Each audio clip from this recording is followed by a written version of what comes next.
Conforme tem sido noticiado nos meios de comunicação e principalmente nas mídias sociais, nos últimos meses tem ocorrido uma série de manifestações no Brasil, o que inclusive é bastante interessante sob o prisma constitucional, já que, segundo a própria Constituição, todo o poder emana do povo e, em nome dele, deve ser exercido.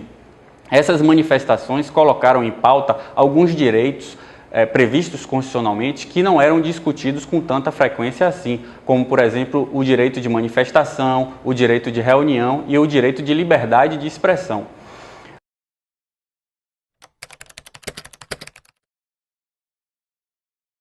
A Constituição estabelece que todos podem se reunir pacificamente, desde que sem armas, em locais públicos ou particulares, independentemente de autorização dos órgãos públicos. Então, a regulamentação constitucional estabelece algumas regras para que as manifestações ocorram nos limites estabelecidos pela própria Constituição. A primeira restrição é que a manifestação deve ter finalidade, deve ter fins pacíficos. Então não se pode marcar uma reunião, por exemplo, seja através de mídias sociais, seja através de que forma for, com finalidades não pacíficas. Então torcedores de dois times rivais não podem marcar reuniões no sentido de naquele local instituírem uma praça de guerra, por exemplo. Então essa reunião seria considerada atentatória à Constituição Federal. Além disso, a Constituição estabelece a necessidade de comunicação aos órgãos públicos. Existe uma distinção muito importante entre comunicar ao órgão público e pedir autorização. Neste particular, não é necessário a autorização do poder público, mas é muito importante que ocorra a comunicação à Polícia Militar, à Polícia Civil, à Guarda Municipal, à Guarda de Trânsito, para que a sociedade também não seja demasiadamente prejudicada pelaquela situação de manifestação. Então, para que as autoridades públicas possam organizar melhor a questão do trânsito, para que possam organizar também a questão da segurança pública, inclusive dos próprios manifestantes.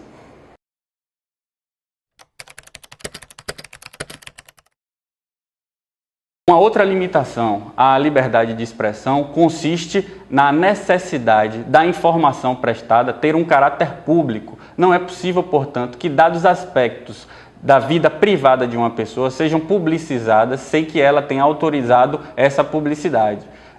É muito importante porque a Constituição estabelece, inclusive, a garantia ao direito de intimidade. A intimidade, em determinadas situações, é uma exigência constitucional, por exemplo, o sigilo das comunicações. Então, somente através de decisão judicial é que eu posso interceptar o telefone de uma determinada pessoa. Então, o sigilo dessa comunicação só pode ser quebrado por decisão judicial.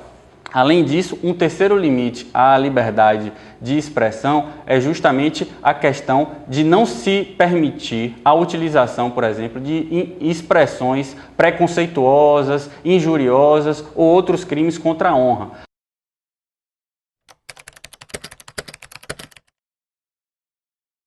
Existindo a necessidade de atuação repressiva da polícia, é preciso que seja respeitado o regramento internacional a respeito da matéria, do uso progressivo da força. Então, a polícia, antes de atuar de maneira mais drástica, ela precisa adotar expedientes menos gravosos, como, por exemplo, a negociação, como, por exemplo, a utilização de barreiras físicas ao avanço da manifestação, como também o avanço da tropa de maneira ainda pacífica ao encontro da manifestação.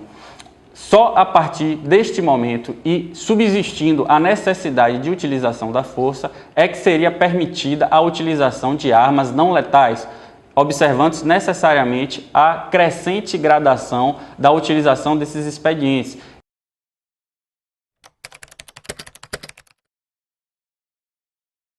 É preciso registrar também que não só pode ocorrer abuso por parte dos policiais ou agentes públicos responsáveis pela boa condução da manifestação, como também pela ação infiltrada de vândalos. É importante registrar que qualquer atitude violenta dos vândalos, seja em relação à agressão quanto a policiais, seja quanto à destruição do patrimônio público, constituem atitudes criminosas, que também compete ao Ministério Público processar essas pessoas, denunciando-as à justiça.